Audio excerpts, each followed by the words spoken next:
September 17, 1944, Arnhem, Netherlands. Dawn creeps over the misted Rhine Valley. Low clouds cling to the riverbanks, a gray veil that softens the rising sun. From the quiet of the fields, the faint thrum of aircraft engines grows louder, a distant heartbeat shaking the morning air. Paratroopers, tightly packed in their C-47 Dakotas, grip rifles and straps, faces pale and taut with tension. Below, orchards and canals blur past, the Dutch countryside deceptively peaceful. Somewhere ahead lies the bridge at Arnhem, a narrow steel span that will determine the fate of thousands. The ground forces, waiting impatiently along the routes of advance, are unaware of the unseen obstacles that await. German patrols are already stirring? Radio silence crackles. Orders, precise and ambitious, hover in the minds of commanders who believe the war might end here, swiftly, decisively, by Christmas. A sudden gust rocks the aircraft, soldiers brace. The rump drops and men leap into uncertain skies. The operation has begun, but the shadows of misjudgment stretch far ahead. Decisions made hundreds of miles away will collide here. In these fields, in ways that no plan could fully contain, from this fragile dawn, the stage is set for disaster. By the summer of 1944, the course of World War II had shifted decisively. The Allies had stormed the beaches of Normandy on June 6, Operation Overlord. Breaking Hitler's Atlantic Wall, French towns and fields bore the scars of months of liberation and bombardment. The German army, though battered, remained formidable, organized in pockets and determined to defend the Reich's western frontier. The Allies faced a dual challenge: to exploit the momentum gained after Normandy and to breach Germany's natural defensive barrier, the Rhine. Strategists in London and Washington believed that a rapid advance through the Netherlands could collapse German resistance in the north, cutting off industrial regions in the Ruhr and hastening the end of the war. This optimism was compounded by political pressure. Public morale demanded a swift conclusion, and High Command feared the protracted battles of 1940 and 1941 repeating in Europe's plains. Field Marshal Bernard Montgomery, the British 21st Army Group commander, envisioned a bold strategy. He proposed a combined airborne and ground operation that would strike deep into the Netherlands, bypassing the heavily fortified Siegfried Line. The plan, codenamed Operation Market Garden, was unprecedented in scale. It combined Market, the largest airborne operation of the war, and Garden, the ground thrust of the 30th Corps racing along a single narrow corridor of roads.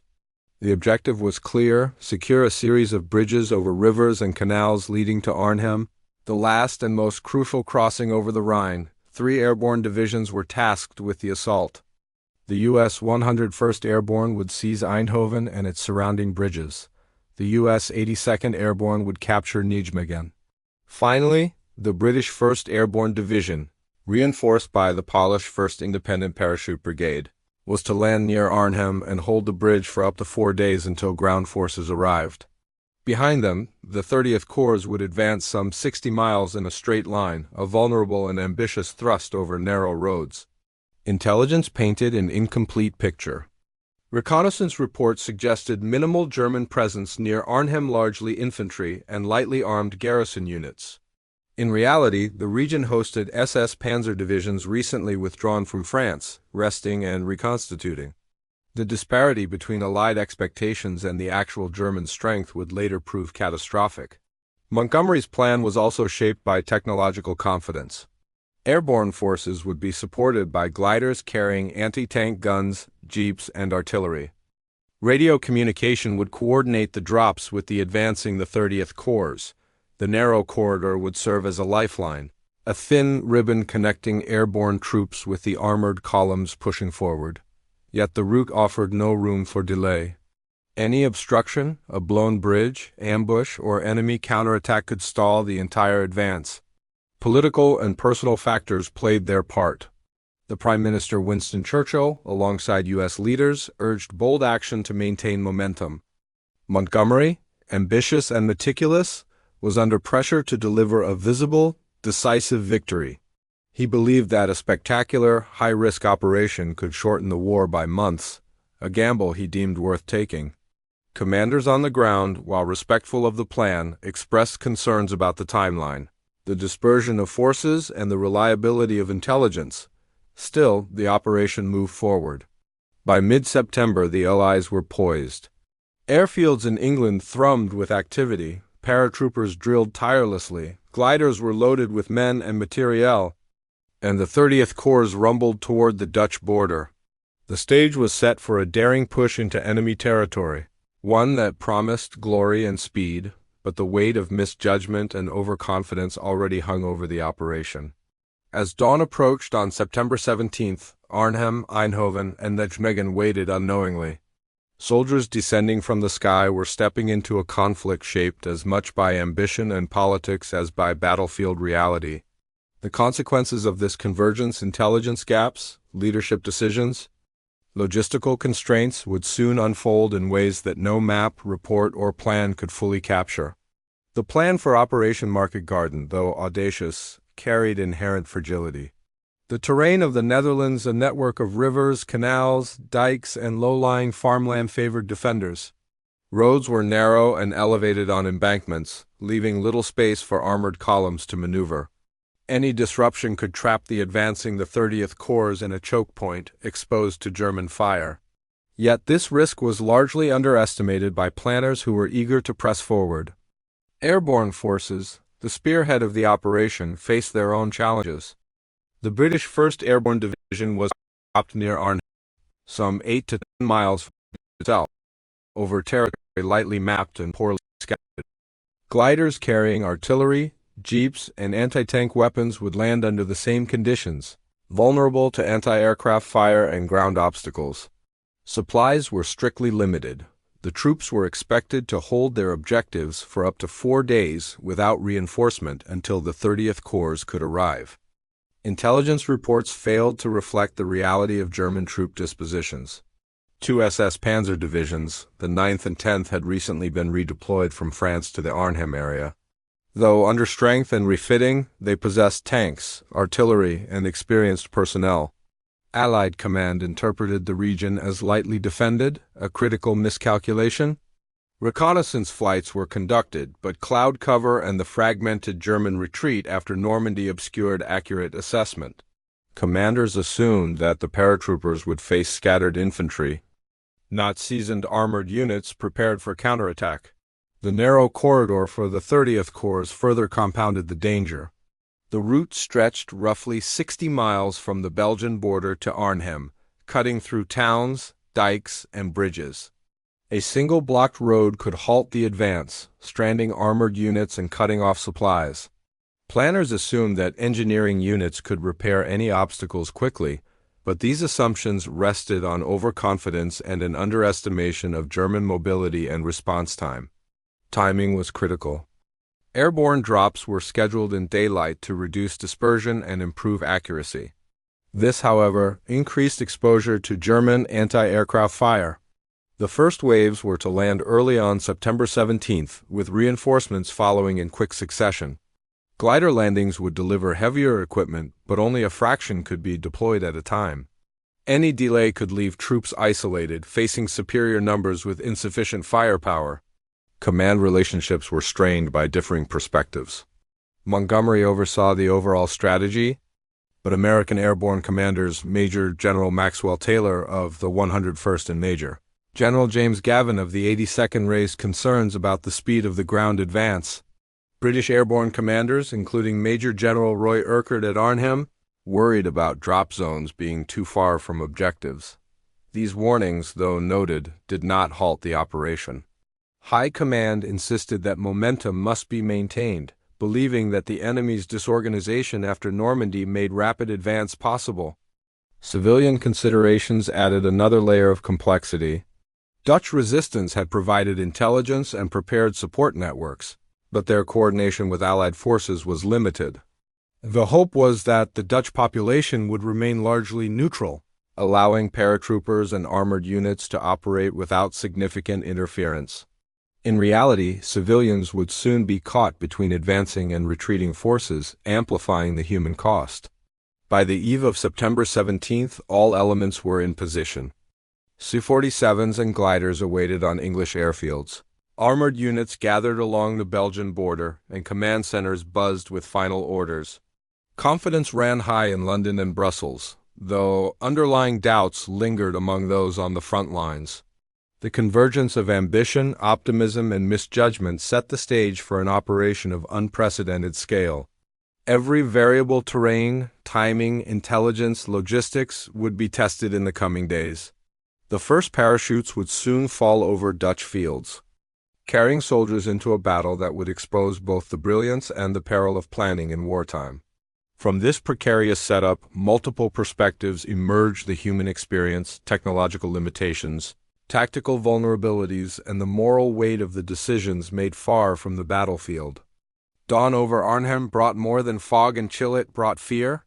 For the soldiers of the British 1st Airborne Division, the drop was the culmination of weeks of anticipation, training, and tension.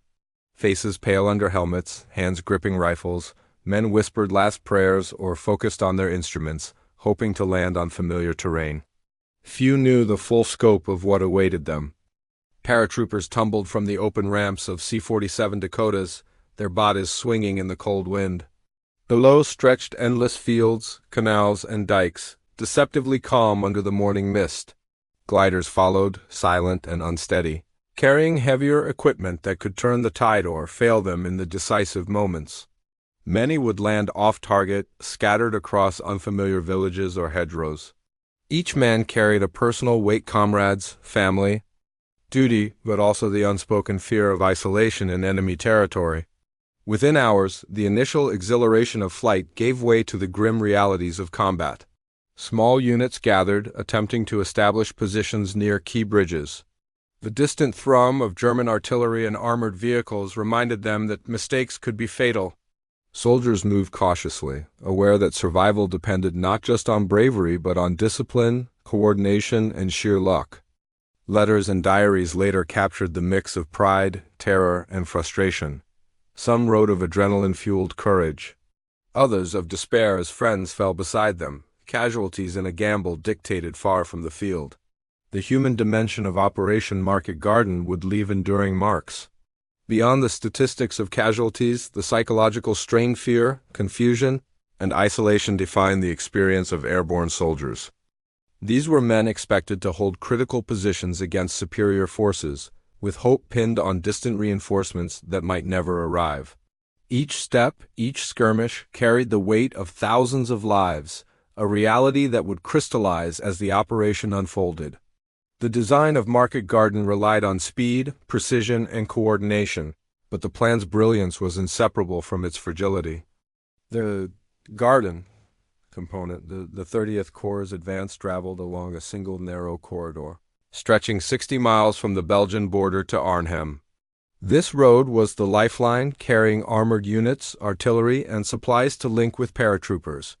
Any disruption destroyed bridges, ambushed, or blocked vehicles, could paralyze the entire advance. Nijmegen followed after intense fighting. Arnhem, however, was a different challenge. Misjudgment of enemy strength turned the tactical equation upside down. Small units, sometimes only a platoon strong, were tasked with holding positions designed for divisions. Coordination between airborne forces and ground troops relied on radios, which were notoriously unreliable. Gliders delivering artillery and anti-tank guns often landed far from intended zones, delaying support. Units moved cautiously along unfamiliar streets, canals, and dikes, aware that a single misstep could isolate them. But reality introduced delays, confusion, and attrition. The tactical failure was not merely about execution. It was embedded in planning. Planners underestimated the vulnerability of a single narrow corridor, misread reconnaissance, and assumed that timing and discipline could overcome terrain and enemy activity. In warfare, even minor errors amplify quickly. At Arnhem, these miscalculations would collide with human courage and technology limitations, producing consequences no map or schedule had foreseen. Technology promised solutions, but also imposed limits. Gliders delivered artillery, jeeps, and small armored vehicles directly into enemy territory. But each craft was fragile, prone to crash landings, and offered no defensive protection. Radios were intended to coordinate between paratroopers and advancing the 30th Corps, yet many failed upon landing, leaving units isolated. Soldiers had to improvise communication under fire, resorting to runners or visual signals, both slow and perilous. The airborne forces carried light weapons suitable for rapid deployment: rifles, Bren guns, mortar. Heavier anti-tank weapons arrived piecemeal via gliders. Against SS tanks and artillery, these weapons often proved inadequate. Jeeps meant to enhance mobility were constrained by narrow roads, obstacles, and ambush. The Germans, meanwhile, exploited technological advantages. Panzer IVs and Panther tanks, mobile artillery, and superior coordination enabled counterattacks that paratroopers could not easily repel. Aircraft, while offering overhead reconnaissance, were limited by cloud cover and enemy defenses. The mismatch between Allied technological optimism and battlefield reality became apparent in the first hours of engagement, when precision planning met the chaos of combat. Technology in Operation Market Garden was a double-edged sword. It enabled an ambitious airborne thrust but required exact conditions to succeed. In Arnhem, where those conditions faltered, reliance on gliders, radios, and light weaponry highlighted the vulnerability of men and machines alike. The stage was set for a clash between human courage and mechanical limitations, a collision that would define the operation. At the top of the chain, decisions were shaped by ambition, confidence, and political pressure. Field Marshal Montgomery envisioned a rapid, decisive strike to end the war before Christmas. 1944. His belief in speed and audacity drove the planning of Market Garden, yet the plan left little room for error. Commanders on the ground, from Major General Roy Urquhart at Arnhem to American airborne generals, expressed reservations about timing, drop zones, and enemy strength, but these concerns were overruled. Montgomery's decision-making reflected both brilliance and rigidity. He understood the strategic value of cutting the Ruhr and crossing the Rhine, but underestimated the difficulty of maintaining a 60-mile corridor under combat conditions. Orders flowed from distant command centers, yet information from the front lines scattered paratroopers, delayed convoys. Damaged radios was often incomplete. Commanders had to interpret instructions in real time, balancing initiative with obedience. Pressure from London and Washington intensified risk-taking. Political leaders expected visible victories, and the Allies' momentum after Normandy created urgency. Any delay or failure would not just be a tactical setback, it could undermine morale, credibility, and the perception of the war's trajectory. For commanders like Urquhart, the weight of responsibility was immediate and personal. Thousands of men relied on decisions made far from the field. In a game where timing, terrain, and chance were unforgiving, leadership in this context became a crucible. Success depended on coordination across nations, branches, and units, while failure, inevitable in certain scenarios, would be catastrophic. The human cost was inseparable from the command choices that preceded the first parachutes over Arnhem. From the perspective of the German army, the Allied advance into the Netherlands was not an unopposed march, it was an opportunity. The 9th and 10th SS Panzer divisions, recently withdrawn from France to refit, were stationed near Arnhem. Though under strength, these units were well-trained, battle-hardened, and disciplined. Commanders quickly assessed the airborne threat and prepared to counter it with mobility, armor, and firepower. German intelligence, aided by reconnaissance and local observations, identified the critical nodes of the operation, the bridges over the Maas, Waal, and Rhine. Once reports of airborne landings arrived, panzer units mobilized swiftly. Tanks rolled through dikes and fields, anti-tank guns were positioned strategically, and infantry units moved to engage isolated paratroopers. German forces exploited their knowledge of the terrain. Canals, narrow roads, and embankments allowed them to create ambush, slow armored columns, and disrupt supply lines. The Germans' response was decisive. At Arnhem, they confronted the British 1st Airborne not with scattered militia, but with tanks, artillery, and mechanized infantry. Small Allied units were forced into defensive positions, holding street corners, farms, and canal banks against superior numbers. Communication breakdowns and dispersed landings magnified the paratroopers' vulnerability. The enemy's efficiency and experience turned what planners assumed would be a brief struggle into a protracted, bloody standoff. The lesson is clear. The success of any operation depends not just on planning and ambition, but on accurately gauging enemy capability. In Market Garden, the Allies underestimated both the speed and determination of German response, a miscalculation that would seal the operation's ultimate failure. Dutch towns along the corridor, from Eindhoven to Arnhem, canals became obstacles and death traps. Civilians had to navigate the chaos, often risking lives to provide aid or resist occupation. The Dutch resistance played a complex role. Networks of informants provided intelligence to the Allies, guided paratroopers to safe zones, and sabotaged German communications. Yet their capacity was limited. Many civilians were caught in the crossfire, and retaliation by German forces was swift and brutal. Entire neighborhoods experienced looting, destruction, or forced evacuation as fighting intensified. The promise of swift victory carried moral weight, both in Europe and at home. When the operation faltered, the consequences were not confined to military units. Thousands of civilians endured displacement, injury, or death. The gap between strategic ambition and humanitarian reality became painfully clear. The moral dimension underscores a critical aspect of wartime decision-making. Victories are measured not only in territorial gains or strategic advantage, but in human cost. In Arnhem, Eindhoven, and Nijmegen, the ambitions of generals and politicians collided with the lives of ordinary people, leaving scars that would persist long after the fighting ended. September 17, 1944, the sky over Arnhem was a pale, misted blue. The first waves of the British 1st Airborne Division began their descent, parachutes blooming like fragile white flowers across farmland and dikes. Soldiers clutched rifles, grenades, and equipment cases, the weight of both steel and expectation pressing against their chests. Below, the River Rhine shimmered, deceptively calm, as though waiting to judge the men who had come to cross it. The initial landings were scattered. Some units dropped off target, landing in fields bordered by canals or behind farmhouses. Others touched down near intended zones but immediately faced resistance. German reconnaissance and patrols had detected the airborne approach.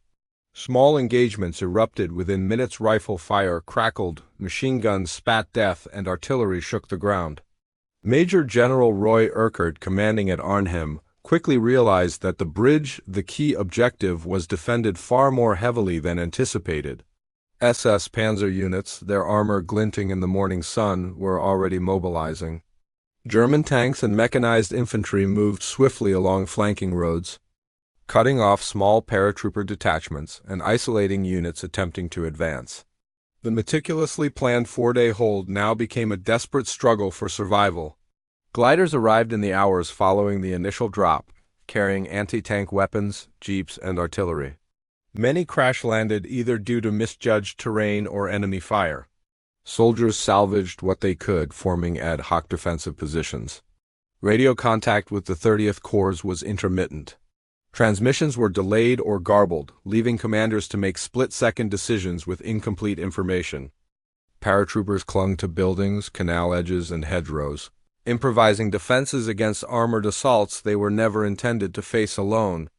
Meanwhile, the 30th Corps advanced along the single narrow corridor from Belgium. Early progress was promising as columns moved through Eindhoven and Nijmegen, seizing key bridges, but the narrow roads quickly became a liability. Congested with vehicles, vulnerable to ambush, and slowed by minor obstructions, the advance lost momentum. Engineers struggled to repair blown bridges, while German counterattacks delayed reinforcements to Arnhem. Every hour of delay compounded the peril of the airborne forces holding the bridge. By late September 17th, the British paratroopers had reached the outskirts of Arnhem. Small groups fought through streets and farms, encountering pockets of SS infantry supported by tanks, casualties mounted. Lieutenant Colonel John Frost's 2nd Battalion, tasked with holding the northern end of the bridge, dug in under heavy fire. Soldiers reported tanks mere yards away, yet they held positions with resolve born of necessity. The first day revealed the lethal convergence of flawed assumptions and battlefield realities. The Allies had anticipated light opposition, rapid capture, and a clear link-up with the 30th Corps. Instead, scattered drops, misjudged enemy strength, terrain challenges, and unreliable communications created chaos. Paratroopers were isolated, fighting not for victory but for survival. As night fell, Arnhem transformed from a strategic objective into a crucible. The bridge remained contested. Fires burned along the streets and artillery rounds sent plumes of smoke into the mist. Commanders attempted to coordinate defensive positions via runners and flares, improvising tactics as German forces probed, advanced, and withdrew in deadly rhythm. Morale was tested. Exhaustion set in, but the men held. Across the countryside, the narrow route of the 30th Corps remained slow and congested. Reinforcements from the south were hours behind schedule, delayed by ambush and destroyed infrastructure. Every hour of delay was a knife to the paratroopers' chances. By the end of September 17th, it became painfully clear Arnhem would not fall easily, and the tenuous window for a rapid, decisive victory was closing. The stage was set for a protracted and desperate fight. What had been planned as a 4-day operation to secure a critical Rhine crossing was now an isolated engagement in which courage, improvisation, and sheer endurance would determine survival. The first day ended with men in dugouts, farmhouses, and bridge sides, staring at an uncertain horizon, aware that the next 24 hours could decide the fate of thousands. September 18, 1944. Dawn broke over Arnhem with gray light filtering through smoke and mist. The British paratroopers were exhausted, wounded, and increasingly isolated. Lieutenant Colonel John Frost's 2nd Battalion clung to the northern end of the bridge, a slender defensive line against the massed firepower of SS Panzer units. Tanks rumbled along the streets, artillery shells tore through walls, and machine gun fire cut across canal embankments. Every corner became a battlefield. Every building a fortress. Attempts to consolidate forces were hampered by misdrops and scattered units. Reinforcements arrived piecemeal, many under fire, while radio silence made coordination nearly impossible. The German defenders were methodical. Panzer IVs and Panthers advanced deliberately, supported by mechanized infantry and artillery. Snipers targeted officers. Anti-tank teams were engaged in near-suicidal duels. The paratroopers' courage could not fully compensate for the numerical and technological imbalance. South along the corridor, the 30th Corps struggled to advance. Narrow roads, bottlenecked vehicles, and German ambush slowed every movement. Engineers worked feverishly to repair demolished bridges, but each delay compounded the danger at Arnhem. Commanders were aware that every hour of delay increased the likelihood that paratroopers could be overwhelmed. Yet pressure from Montgomery and High Command demanded relentless forward movement. The tension between urgency and logistical reality became painfully acute. By the afternoon, Frost's battalion held the bridge but was isolated on 3 sides. German forces began encircling the position, cutting off avenues for resupply and evacuation. Soldiers rationed ammunition, redistributed weapons, and prepared for hand-to-hand combat. Smoke and dust filled the streets, mingling with the cries of the wounded and the roar of engines. The paratroopers' small arms were largely ineffective against tanks, forcing reliance on improvised tactics and glider-delivered anti-tank weapons. Meanwhile, pockets of British 1st Airborne units farther south attempted to link with the bridgehead. Many were cut off by German armored units, forced to dig in along hedgerows and canal banks. Communication with higher command remained sporadic, leaving commanders to make critical decisions without intelligence. Reports from runners indicated increasing casualties and diminishing supplies. Morale remained steady in pockets, fueled by discipline and camaraderie, but the weight of attrition was relentless. Across the Rhine, German command recognized an opportunity. Rather than merely defending, they counterattacked with concentrated force. Panzer divisions moved with precision, artillery pounded positions, and infantry pushed into exposed flanks. The bridge at Arnhem, though still in British hands, became a symbol of both defiance and desperation. The surrounding streets, canals, and fields turned into a deadly maze where every decision could mean survival or death. By evening, the untenable nature of the situation became evident. The 30th Corps had not reached Arnhem, delayed by destroyed bridges, congestion, and German resistance. Paratroopers faced dwindling ammunition, mounting casualties, and increasing isolation. Frost himself assessed the situation. Without immediate reinforcement, holding the bridge for the originally planned 4 days was impossible. Orders from higher command attempted to coordinate countermeasures, but the chaos on the ground made execution nearly impossible. The battle at Arnhem had reached its critical turning point. Courage, discipline, and ingenuity had prolonged resistance, but strategic miscalculations and logistical failures converged. What had been intended as a swift, decisive operation was unraveling in real time. Soldiers fought not for glory, but for survival, improvising under conditions that tested every limit of human endurance. By nightfall on September 18th, Arnhem's bridge remained contested. But the thin thread of hope connecting airborne troops to advancing the 30th Corps had frayed dangerously. Casualties mounted in hundreds, equipment was destroyed or abandoned, and the paratroopers' ability to sustain themselves diminished sharply.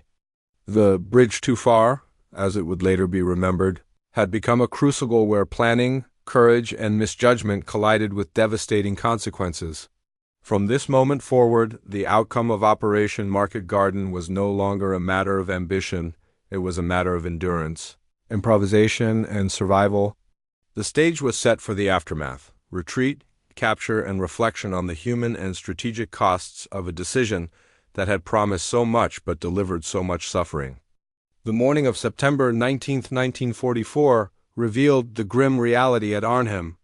The British 1st Airborne Division, once a force of 10,000 men, had been reduced to scattered groups, many wounded, others cut off entirely. Lieutenant Colonel Frost's 2nd Battalion, holding the northern end of the bridge, faced the impossible, encircled, low on ammunition, and under constant bombardment. Resistance continued, but the thin thread of hope linking them to the 30th Corps had all but frayed. Across the Rhine, German forces consolidated control. The SS Panzer divisions, despite being under strength, had exploited terrain, superior firepower, and timing to isolate airborne troops. Streets and canal banks became graveyards. Abandoned jeeps and gliders littered the fields.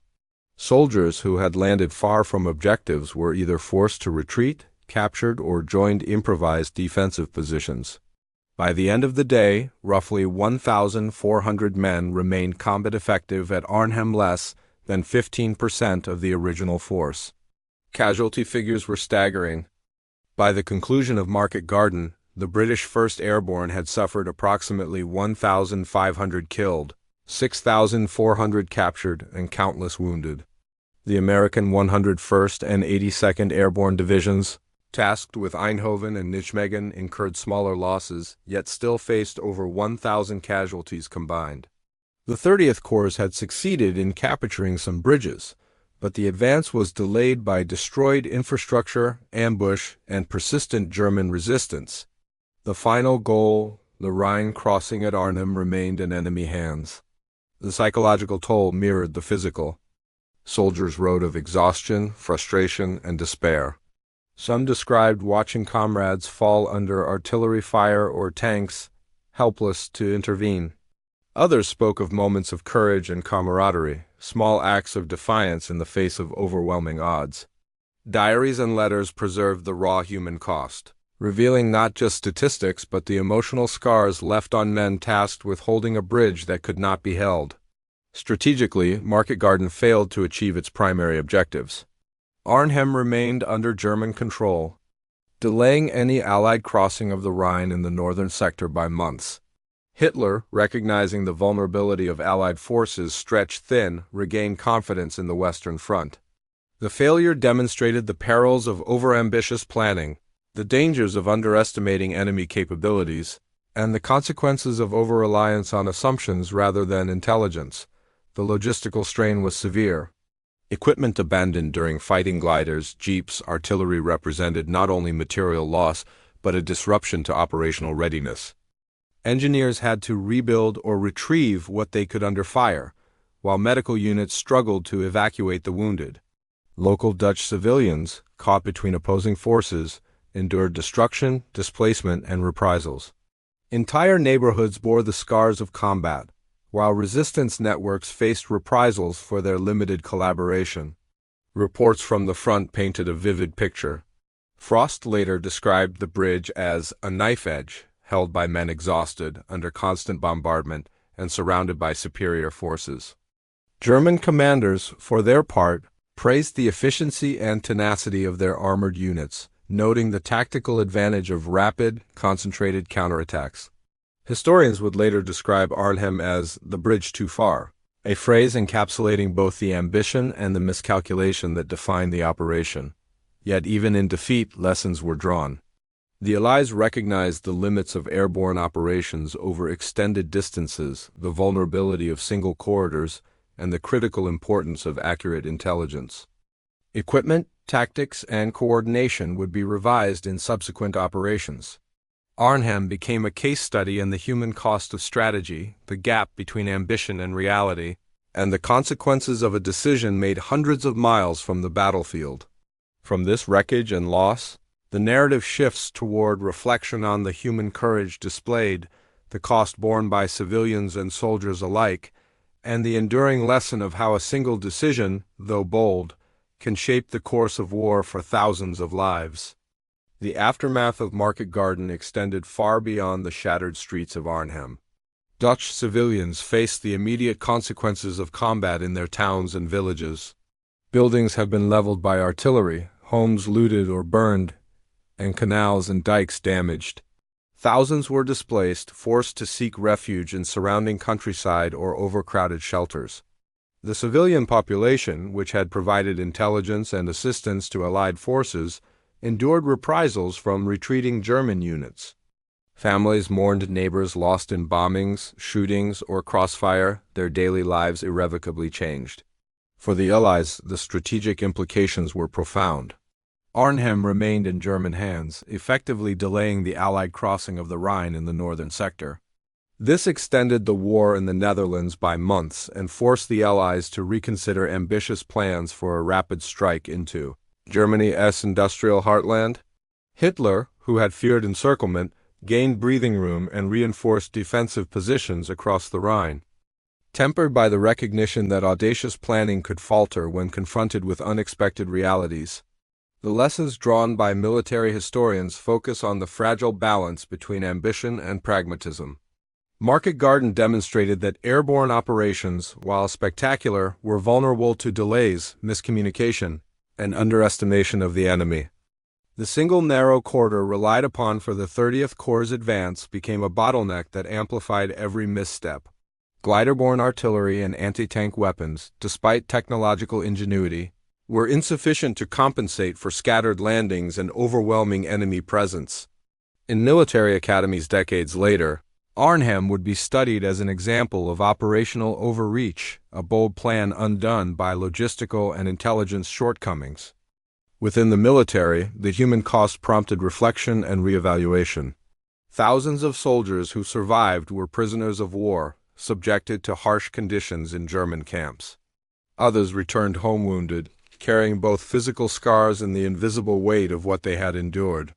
Letters, diaries, and post-war accounts reveal that even those who survived the battle were haunted by the scale of lost the friends, officers, and comrades who had fallen while attempting to hold ground they were never meant to hold.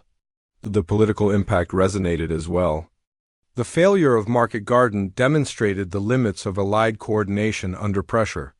Governments and military leaders had to reconcile the promise of swift liberation with the human and material costs of failure, adjusting subsequent operations to mitigate similar errors. Despite the loss, stories of heroism endured. Small units held bridges against tanks for hours. Medics moved under fire to save the wounded, and civilians risked their lives to hide or aid paratroopers.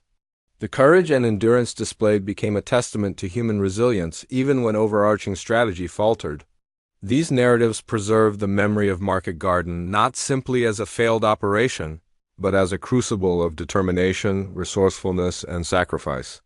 As the smoke cleared, Arnhem and the Netherlands faced months of recovery. Strategically, the Allies regrouped, reassessed, and planned subsequent operations with greater caution.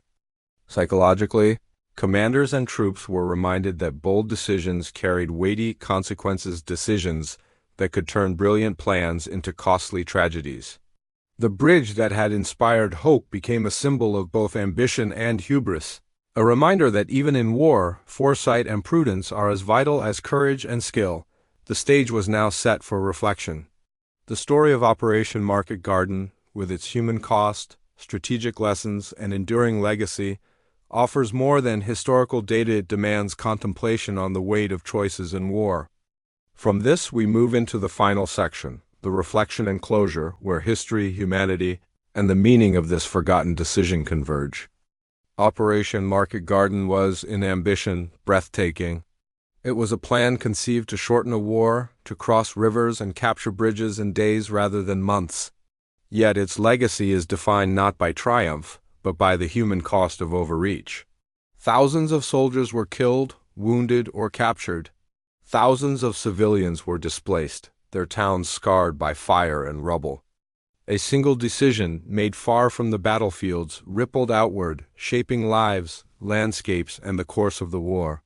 History often remembers the headlines, bold plans, daring drops, armored advances. But the truth of Arnhem lies in the details, the paratrooper clutching a rifle, the medic running across a street under machine gun fire, the civilian forced to flee home as artillery tore through familiar streets. These moments reveal the tension between strategy and reality, between human courage and the limits of planning. Technology, leadership, and intelligence can all fail when confronted with the unpredictability of men and terrain. Yet there is also a deeper lesson. Market Garden illustrates that heroism and sacrifice exist independently of success. The courage of those who held the bridge, improvised defenses, and refused to yield under impossible odds remains etched in history. Their endurance transformed a tactical failure into a testament of resilience, reminding us that war is not only measured by objectives achieved, but by the human spirit tested under fire. Ultimately, Arnhem endures as a warning and a reflection. Ambition must be tempered by prudence, intelligence must be valued alongside instinct, and every strategic decision carries consequences beyond maps and timetables, echoes felt in lives, homes, and generations. The fields of Arnhem, once silent save for the mist over the Rhine, now stand as a quiet memorial. In that silence, the story of this forgotten decision resonates, a cautionary tale, a tribute to courage, and a reminder that in war the human cost is never secondary to strategy, it is its most enduring measure.